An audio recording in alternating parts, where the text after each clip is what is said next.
अगर आप भी यूपीपीसीएस की नौकरियों की तैयारी करते हैं तो आपके लिए एक निराशाजनक खबर है।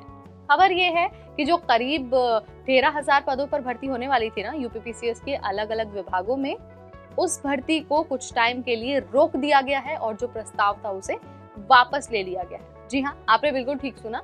यूपीपीसीएस ने ऐसा इसलिए किया है क्योंकि जो प्रस्ताव अलग अलग विभागों से भेजे गए थे वो आधे अधूरे थे और उनमें बहुत सारी कमियां थी। यानी कि जो विभागों ने वैकेंसी की डिटेल्स बताई थी, सिलेक्शन का प्रोसेस वगैरह जो भी चीजें उसमें बताई थी ना, वो जानकारी आधी अधूरी थी और उसमें बहुत सारी गलतियां या फिर बहुत सारी खामियां थी। इसीलिए कुछ वक्त के लिए अब यूपीपीसीएस ने इस भर्ती का प्रस्ताव वापस ले लिया है और सारे विभागों को ये निर्देश दिया है कि वो तय मानकों के अनुसार और स्पष्टता से सारी चीजें अच्छे से मेंशन करके ही प्रस्ताव भेजें।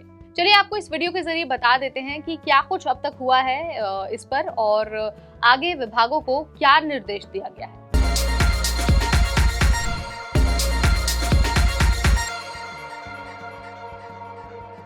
हाय एवरीबॉडी, मैं हूं नेहा आपके साथ और आप सबके लिए मैं एक बहुत ही खास वीडियो लेकर आ गई हूं। वीडियो यूपीपीसीएस से रिलेटेड है, जहां पर करीब 13,000 पदों पर जो भर्ती होने वाली थी ना, उसके प्रस्ताव को वापस ले लिया गया है। जैसा मैंने आपको शुरुआत में बता दिया कि जो विभागों से प्रस्ताव मिले थे ना इन करीब 13,000 पदों के लिए, उनमें बहुत सारी त्रुटियां, बहुत सारी खामियां थी, बहुत सारी गलतियां थी और जो प्रस्ताव थे वो आधे अधूरे थे।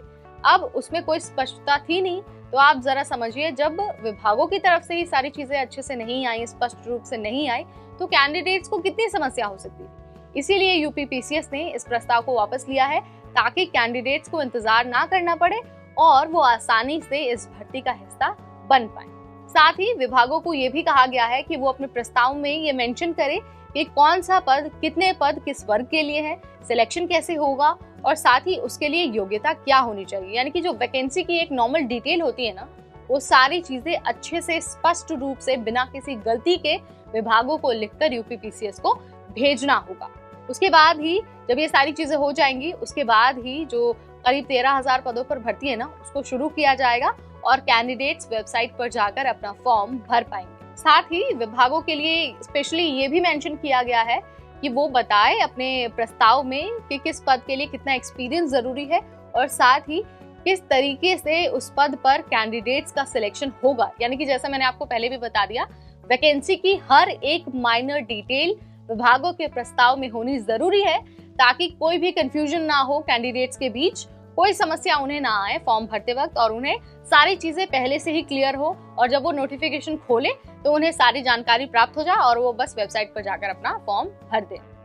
आपको बता देते हैं कि जो सरकारी विभाग है ना, उनमें जो खाली पद है उनको भरने के लिए ई अधिचयन पोर्टल लॉन्च किया गया था। सभी विभागों को इसी पोर्टल के जरिए जो अपना प्रस्ताव था वो भेजना था, लेकिन विभागों ने इस पूरी प्रक्रिया को उतना सीरियसली कह लीजिए या फिर ये कह लीजिए कि बहुत लाइटली लिया और अच्छे से उसको फॉलो नहीं किया, रूल्स का पालन नहीं किया और आधे अधूरे प्रस्ताव को भेज दिया। आधे अधूरे प्रस्ताव की वजह से कैंडिडेट्स के बीच बहुत ज्यादा कंफ्यूजन हो सकती है और उन्हें फॉर्म भरने में समस्या आ सकती है। ऐसे में इन सारी खामियों को, इन सारी गलतियों को दूर करने के लिए जो यूपीपीसीएस है उसने प्रस्ताव को वापस भेज दिया है और विभागों को कहा है कि वो ठीक करके बहुत अच्छी तरीके से सारी चीजों को, यानी कि पूरे प्रस्ताव को वापस भेजें। अब देखना दिलचस्प होगा कि ये जो प्रक्रिया है वो कब कंप्लीट होगी और करीब 13,000 पदों पर भर्ती कब शुरू होगी। जैसे ही कोई अपडेट आएगा हम अपनी वीडियोस के जरिए आप तक सारी चीजें, सारे अपडेट पहुंचा देंगे। बट आप भी लगातार ऑफिशियल वेबसाइट पर बने रहिए, उस पर जाकर सारे अपडेट चेक करते रहिए। ये वीडियो कैसी लगी let me know in the comment section. अगली बार फिर आएंगे नई जानकारी, नई वीडियो के साथ। तब तक मुझे यानी नेहा को दीजिए इजाजत। Keep watching NBT tech add.